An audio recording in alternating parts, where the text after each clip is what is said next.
সম্মানিত দর্শক, আসসালামু আলাইকুম। আতিফা নার্সারির পক্ষ থেকে সবাইকে স্বাগতম। দর্শক, আপনারা দেশ এবং দেশের বাইরে থেকে যেখান থেকে দেখছেন সবাইকে প্রতি সালাম ও শুভেচ্ছা আমাদের ইউটিউব চ্যানেল এবং ফেসবুক পেজের পক্ষ থেকে। দর্শক, সরাসরি লাইভে হাজির হয়েছি যে একটা কাঠ গাছের বিখ্যাত কাঠ, সেটা হচ্ছে বেলজিয়াম কাঠ। এই বেলজিয়াম কাঠ গাছটা অনেক দামি এবং অনেক সব জায়গায় এটা পরিচালন হচ্ছে এবং চলতেছে এবং দামি একটা গাছ। এই গাছটা এই আতিফা নার্সারি নিজস্ব বাগান থেকে, নিজস্ব জমি থেকে, নিজস্ব নার্সারি থেকে সরাসরি আপনাদেরকে লাইভ করে দেখা দিচ্ছি। দেখেন যে গাছগুলো আপনারা দেখতে পাচ্ছেন সবচেয়ে স্পেশালিস্ট গাছ এবং ভালো গাছ এবং অরিজিনাল বেলজিয়াম।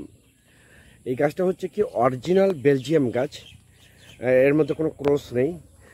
এই ধরনের বিগ সাইজের আমাদের গাছ আছে, ছোট গাছ আছে, বড় গাছ আছে। আপনাদের চাহিদা মতো যে রকম গাছের দরকার আমরা সেই রকম এই বেলজিয়াম গাছগুলো আপনাদেরকে আমরা দিতে পারবো, কোনো সমস্যা নাই ইনশাল্লাহ। আমাদের 5 ফিট বলেন, 6 ফিট বলেন, 7 ফিট বলেন, যার যেরকম গাছের চাহিদা আমরা সেই রকম গাছ দিতে পারবো আপনাদেরকে। দেখেন আমাদের গাছের কোয়ালিটিগুলো দেখেন, এবং মোটা গাছ প্লাস অরিজিনাল। দেখেন আমাদের গাছের কোয়ালিটিগুলো দেখেন কত সুন্দর। এই রকম গাছ যদি আপনাদের প্রয়োজন হয়ে থাকে তাহলে আর দেরি না করে এখন এই স্ক্রিনে দেওয়া নাম্বারে যোগাযোগ করে ফোন করে অর্ডার করতে পারেন, বুকিং করতে পারেন। আমরা বাংলাদেশের 64টা জেলায় প্রতিটা থানায় আমরা মূলত কুরিয়ার সার্ভিস করে পাঠিয়ে দিই। দেখেন আমাদের গাছগুলো কিন্তু স্পেশালিস্ট গাছ, একদম স্পেশালিস্ট 100%। এই গাছগুলো এরকম গাছ, এরকম কোয়ালিটিফুল গাছ আপনারা মূলত বাংলাদেশের কোথাও পাবেন না।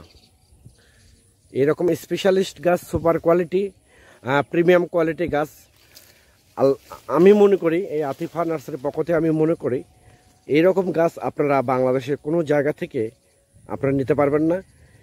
এবং এটা আমি একদম স্বল্প রেটে, সত্যি কথা বলতে কি একদম স্বল্প রেটে, একদম কম রেটে এই গাছগুলো আমি মূলত সেল করে থাকতেছি।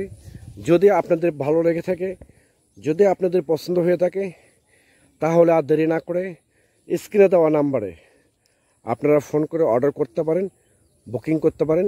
আমরা বাংলাদেশের 64টা জেলায় প্রতিটা থানায় আমরা কুরিয়ার সার্ভিসের মাধ্যমে ডেলিভারি করে থাকি ইনশাল্লাহ।